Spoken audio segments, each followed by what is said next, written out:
প্রথমে একে একে ভেঙে ফেলা হয় নিচের পাটির সবকটি দাঁত। তারপরে মুখের মধ্যে গোল বা চৌকো একটা বড় চাকুতি ঢুকিয়ে দেওয়া হয়। নিচের ঠোঁট জোর করে টেনে যতটা সম্ভব বড় করে ঠোঁটের সঙ্গে আটকে দেওয়া হয় এই চাকুতি। অমানবিক ভয়ঙ্কর এই পদ্ধতিতে প্রচণ্ড ব্যথা হয় খুব স্বাভাবিকভাবেই। গোটা মুখ আড়ষ্ট হয়ে যায়, কথা বলতে বা খেতে চরম অসুবিধা হয়। কিন্তু তবু এই ভয়ঙ্কর বেদনাকে জীবনের সঙ্গী করে নিয়েছেন ওরা, তাও আবার সৌন্দর্যের অজুহাতে। বলছি আফ্রিকার দরিদ্র দেশ ইথিওপিয়ার সুরিনামের এক জনগোষ্ঠীর কথা। সুরিনারীদের মধ্যে একটি বিশেষ রীতি হলো ঠোঁটে মাটির বা কাঠের প্লেট পরিধান করা। এদের মধ্যে এই প্রথা তথা সংস্কার প্রচলিত বহুদিন ধরে। কিশোর বয়সে পৌঁছালে মেয়েদের দাঁতগুলি ভেঙে দেওয়া হয় নির্মমভাবে। তারপর মেয়েদের নিচের ঠোঁটে একটি ছোট ছিদ্র করা হয়, যা ধীরে ধীরে বড় করে প্লেট পরিধানের উপযোগী করা হয়। তারপর মুখে জোর করে গুজে দেওয়া হয় খোদাই করা বা নানা রকম ছবি আঁকা চাকুতিটিকে, যাকে লিপ প্লেট বলা হয়। এই প্লেট সৌন্দর্য, পরিপক্কতা এবং সামাজিক মর্যাদার প্রতীক হিসাবে বিবেচিত হয়। যার লিপ প্লেট যত বড় হবে সে তত সুন্দর বলে গণ্য হবে সুরি সমাজে। যদিও আধুনিক সময়ে অনেক তরুণী এই রীতি থেকে সরে আসছেন, তবে এটি এখনও সুরি সংস্কৃতির একটি গুরুত্বপূর্ণ অংশ। আফ্রিকার হৃদয়ে ইথিওপিয়ার দক্ষিণ পশ্চিমাঞ্চলের ওমো উপত্যকায় বসবাস করে এই সুরি জনগোষ্ঠী, যাদের কখনো কখনো সুরমা নামেও ডাকা হয়। এরা এমন এক জাতি যে একটা পানির বোতল কিভাবে খুলতে হয় তাই জানে না। এরা মূলত কৃষি ও পশুপালনের উপর নির্ভরশীল। সুরি জনগোষ্ঠীর প্রধান জীবিকা হলো গবাদি পশুপালন। গরু তাদের সমাজে শুধু খাদ্য নয়, বরং সামাজিক মর্যাদা, বিবাহের দেনমোহর এবং ধর্মীয় আচার অনুষ্ঠানে গুরুত্বপূর্ণ ভূমিকা পালন করে। গরুর সংখ্যা একজন ব্যক্তির সম্পদ ও মর্যাদার পরিমাপক হিসাবে বিবেচিত হয়।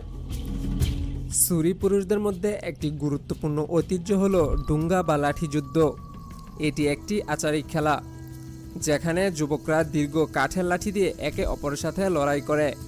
এই লড়াই শুধুমাত্র শারীরিক শক্তির প্রদর্শন নয়, বরং একটি সাহসিকতা, পুরুষত্ব এবং সামাজিক মর্যাদার প্রতীক। ডুঙ্গা প্রতিযোগিতায় বিজয়ীদের সমাজে বিশেষভাবে সম্মান লাভ করে এবং বিজয়ীকে বিবাহের জন্য উপযুক্ত বলে গণ্য করা হয়। সুরি জনগোষ্ঠীর মধ্যে শরীরের দাগকরণ একটি প্রচলিত রীতি।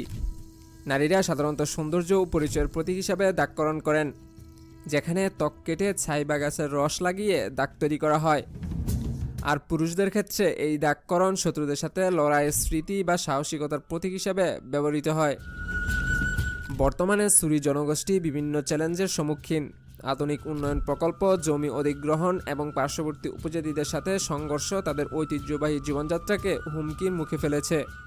এছাড়াও সরকারের বিভিন্ন নীতিমালা এবং আধুনিক সভ্যতার প্রভাব তাদের সংস্কৃতিতে পরিবর্তন আনছে, যা অনেক সময় তাদের অস্তিত্বের জন্য হুমকিস্বরূপ। সুরি জনগোষ্ঠীর সংস্কৃতি রঙিন ও বৈচিত্র্যময়।